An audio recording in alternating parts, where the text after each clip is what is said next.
పిల్లలు ఇప్పుడు కదా కొన్ని చేదుగా కూడా ఉంటాయి. చేదుగా ఉన్నాయని మింగడం మానేస్తామంటే రోగం తగ్గదా?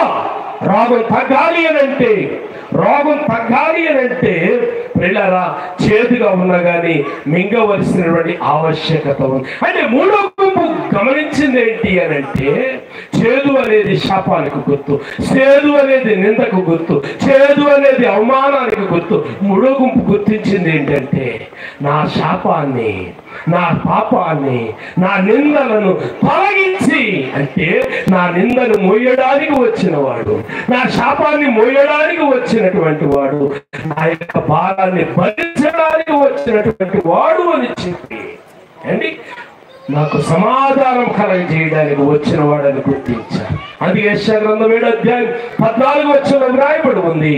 ఆయన సమాధానకర్త. ఆయన పేరేటమా సమాధానకర్త. నేను ముగిస్తూ ఉన్నాను. అయితే మరొక మాట నేను జ్ఞాపకం చేస్తున్నాను. ఈ రాత్రి ఎందుకు జ్ఞానులు 3 రకాలైనటువంటి కానుకలు తెచ్చారు అంటే, ఒకటి బంగారం పరిశుద్ధతకు గుర్తు, బంగారం రాజరికానికి గుర్తు. రెండవది ప్రియ దేవుని బిడ్డలారా సాంబ్రాణి నైవేద్యానికి గుర్తు. ఆయన మాత్రమే ఆరాధనీయుడు అని చెప్పి ఆయన దగ్గరికి తీసుకుని వచ్చారు. మూడవదిగా మనం ఆలోచన చేస్తే బోళము నా పాపాన్ని, నా శాపాన్ని, నా నిందలను భరించడానికి వచ్చినటువంటి వాడు.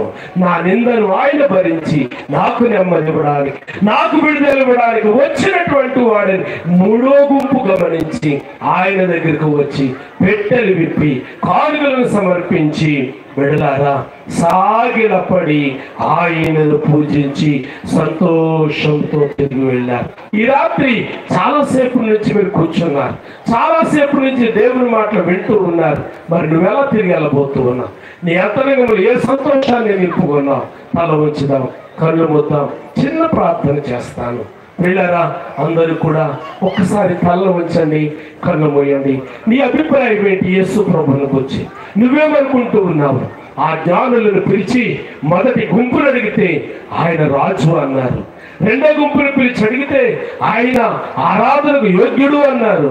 మూడో గుంపును పిలిచి అడిగితే నా నిందను భరించేవాడు అన్నారు. మరి నువ్వేమనుకుంటూ ఉన్నావు? ఒకసారి మనలో మనం ప్రియులారా చిన్న ప్రార్థన చేద్దాం. మనలో మనం పరిశీలన చేసుకుందాం. ఒకసారి గుండె మీద చేసుకుని చెప్పు, నీ రాజు యేసు ప్రభువేనా? నీ ఆరాధన ఆయనకే చెందుతూ ఉందా? నీ శాపాన్ని మోసిన వాడు ఆయనే అని చెప్పి ఆయనకి ఎప్పుడో బాప్తిస్మం ద్వారా మాట ఇచ్చావు, నిలబెట్టగలుగుతూ ఉన్నావా? ప్రార్థన చేద్దాం. పరిశుద్ధుడైన మా తండ్రి, గరుడైన మా ప్రభువానికి స్తోత్రాలు. కొద్దిసేపు నేను మీరు మాతో మాట్లాడినందుకు మీకు వందనాలు. విన్న వర్తమానం బిడ్డలు దీవెనకరంగా అనుగ్రహించారు. యేసు నామమున స్తుతించి ప్రార్థించి అడిగి వేడుకుంటున్నాను తండ్రి. సందేశాన్ని అందించినటువంటి జనసేవకులకి సంఘం తరపున, నా కుటుంబం తరపున నా హృదయపూర్వకమైన వందనాలు తెలియజేస్తూ ఉన్నాను. అలాగనే ఇట్లాంటి సర్వీసు కేక్ కటింగ్ అయ్యగారు ప్రార్థన చేసి జరిగించవలసిందిగా ఈ సమయాన్ని వారికి నేను అప్పగిస్తూ ఉన్నాను. దేవునికి మహిమ కలుగును గాక. చిన్న ప్రార్థన కేకు ఈ యొక్క క్రిస్మస్ సందర్భంగా సమర్పించినటువంటి బిడ్డలు పద్మానాయన శ్రీ ద్వారా నాకు ఇచ్చినటువంటి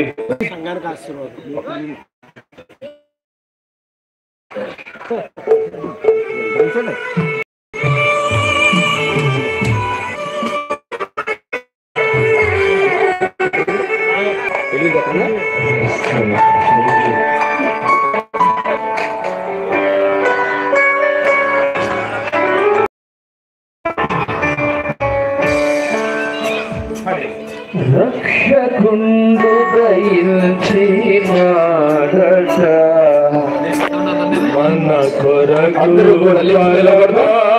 రక్షకుడు దయించినాడట రక్షకుడు దయించినాడట